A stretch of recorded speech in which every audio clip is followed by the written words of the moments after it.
একটা আম বাগানে। এখানে অনেক রকমের গাছ আছে, কিন্তু এখানে আম গাছও আছে। এবার একটা এত কটা গাছ, এগুলোকে আমরা জানবো কি করে যে কোনটা কি? তো এখানে একটা আম গাছ আছে। এবার আমরা এখানে আম গাছ বলি, এটা অন্য জায়গায় অন্য নামেও জানা হয়। কিন্তু আমরা কি করে বুঝবো, সবাই কি করে বুঝবে যে আমরা একটা আম গাছেরই কথা বলছি? তার জন্য ইম্পর্ট্যান্ট হচ্ছে যে আমরা এমনভাবে এটাকে বলি যাতে এটা স্ট্যান্ডার্ড হয় সব জায়গায়।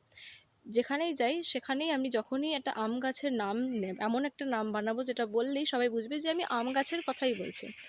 সো বিভিন্ন জায়গায় এটাকে ডিফারেন্ট লোকাল নামে জানা হয়, বাট একটা স্ট্যান্ডার্ড নেমিং খুব ইম্পর্ট্যান্ট। বাট একটা স্ট্যান্ডার্ড নেমিং একটা গাছের কি করে করব? আমি একটা গাছ দেখে নিজের মতো স্ট্যান্ডার্ড একটা নাম বানিয়ে দিলাম, তো সেটা সব জায়গায় অ্যাকসেপ্টেড না হতেও পারে। তার জন্য স্পেসিফিক্যাল অর্গানাইজেশন আছে, আর গাছের জন্য আছে international code of botanical nomenclature. আর তেমনি অ্যানিমালসের জন্য আছে ভাইরাস, ব্যাকটেরিয়া, সব কিছুর জন্য সেপারেট অর্গানাইজেশন আছে। কিন্তু নোমেনক্লেচার হচ্ছে নেমিংয়ের এই প্রসেসটা। নোমেনক্লেচার কী করে করব? কিভাবে দেখে তারা নোমেনক্লেচার করবে? তারাও তো কোনো একটা প্রসেস দেখেই সেটা করবে। তাহলে ফার্স্ট স্টেপ হচ্ছে ক্যারেক্টারাইজেশন। ক্যারেক্টার্সগুলোকে আগে আইডেন্টিফাই করতে হবে। একটা আম গাছ, তার যে ক্যারেক্টার্স হয় সেগুলো স্পেসিফিক্যালি লিস্ট করতে হবে। আমি এখানে আম গাছের কথা বলছি, এটা সব গাছের জন্যই তাই। একটা যে কোনো গাছেরই আগে ক্যারেক্টার্সগুলো মানে জানতে হবে, যে কীরকম ফল কখন হয়, হ্যাবিটেট কী, কীরকম সিজনে হয়, এগুলো সব ক্যারেক্টার আলাদা করে জানতে হবে। করলে আমরা ক্যারেক্টারের একটা লিস্ট পাবো। এবার সেই ক্যারেক্টারে যে গাছগুলো হচ্ছে স্পেসিফিক্যালি এখানে আম গাছ, সেগুলোকে আইডেন্টিফাই করতে হবে। গাছগুলোকে আমরা আইডেন্টিফাই করব, আইডেন্টিফাই করে তো তারপর তাকে নাম দেব। নাম দেওয়ার দুটো মেথড, একটা মেথড আছে, সেই মেথডটার নাম হচ্ছে binomial nomenclature, which is given by Carolus Linnaeus.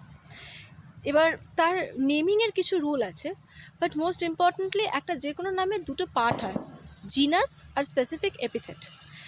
আম গাছকে আমরা আম গাছ বলি, অনেকজন ম্যাঙ্গো ট্রি বলে, অনেক জায়গায় অনেক নাম আছে, বাট এটার সায়েন্টিফিক নাম হচ্ছে ম্যাঞ্জিফেরা ইন্ডিকা। এবার ম্যাঞ্জিফেরা ইন্ডিকার পরে লিন বসে, অথরের নাম ক্যারোলাস লিনিয়াস, অ্যান্ড এটা নেম ইজ ল্যাটিনাইজড।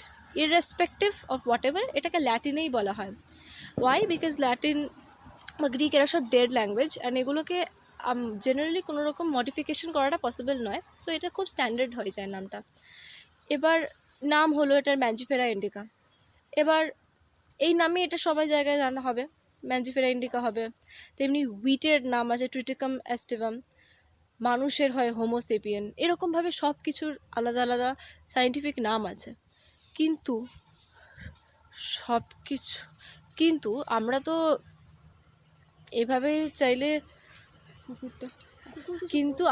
এভাবেই চাইলে সব কটা আলাদা আলাদা করে সায়েন্টিফিক নাম দিলে এত কটা আছে স্পিসিস, এত কটা মানে এত রকমের ক্রিচার্স অ্যাভেলেবেল, এগুলো সব কিছু নাম দিতে হলে তো পসিবল না এত কিছুকে বসে দেওয়া।